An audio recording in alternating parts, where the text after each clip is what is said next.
BMW X5 used to be one of the best looking SUVs out there, but the new X5, I'm not really sure. I like it and I don't like it. You might think it's because of the funky graphics, but it's not. And I'll tell you why. I personally like the front and the rear graphics. I think it's kind of modern and it has some funky touch to it. But what I really don't like is the stance. I say this over and over again, but the stance is so important in car design. Let's just compare these images, the new X5 with the previous gen X5. What do you prefer? I'm not talking about the graphics, but the stance. This one is kind of, for me, like an anti-stance versus the previous generation X5 has a really good stance. Go even further to the previous X5, the second gen, which has amazing stance. If you look at the front, it's also obvious that the car is very boxy if you compare it to the previous gen, which has more stance, and the second gen X5, which has way more stance. And the same thing applies to the rear view, where the new X5 is completely anti-stance. And then the previous generation had a good stance, and the second gen X5 had the best stance. It's so obvious when you start comparing these three cars side by side. The second generation X5 has a lot of stance. The third generation X5 also has a very good stance, but the new X5 is very, very boxy. Also on the rear view, Gen 2 had an amazing stance. Gen 3 also had a pretty good stance, but Gen 4, the new X5, is very, very vertical. It almost looks like the car is going to tip over this way. Now let me explain to you as a designer's perspective what I mean by big wheel arches and big cladding. Now keep in mind that SUVs are big. It's a big car, so you want to break up the surface as much as possible. What I mean by that is, now the tires are here, and you want to make the wheel arch as thick as possible so that you can get this very thick fender look. Imagine if the wheel arch was very shallow like a regular car. What's going to happen to the fender? It's going to lean more vertically, making it look not as wide as a cars with bigger fenders. And this is where the cladding comes to action.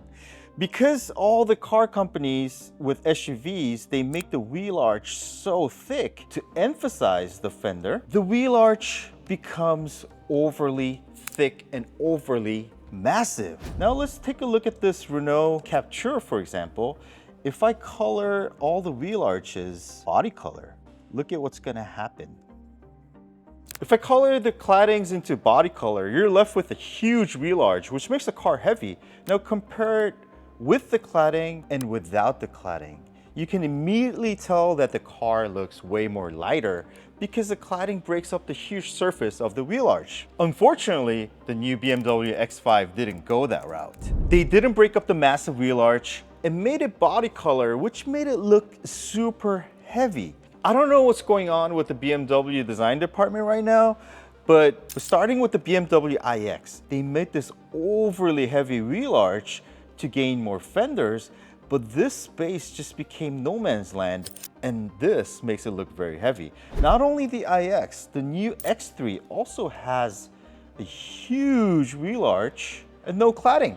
So it looks so thick and the car looks like it's sitting so high in the air, just like this. Now, easier said than done. I want to show you with just very little modifications of how I would have interpreted the new X5 just to make the car have a little bit more stance. First of all, I would add the cladding. Now, just by adding the cladding, you're breaking up this whole huge no man's land of the wheel arch into two pieces, and now your eye will just read this thin wheel arch. This black also makes the wheel opening appear bigger, which makes the car look more like an SUV. Now, the second thing I would do, as I explained to you, everything here is anti-stance. What I would have done is I would try to tuck everything more narrower towards the top. I will take the front fender and I will squeeze it in just a little bit. And I will also take the rear fender, squeeze it just a little bit towards the top so that the car has stance instead of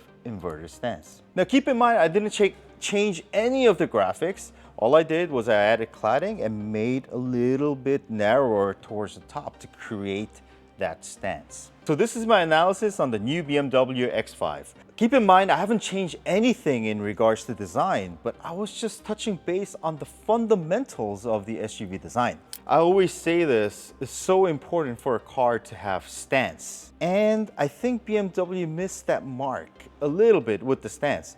I like the graphics, I like the design theme in general, but this, I think, could have been better. Please let me know what you guys think.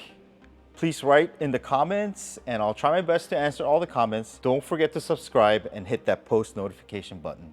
Thank you.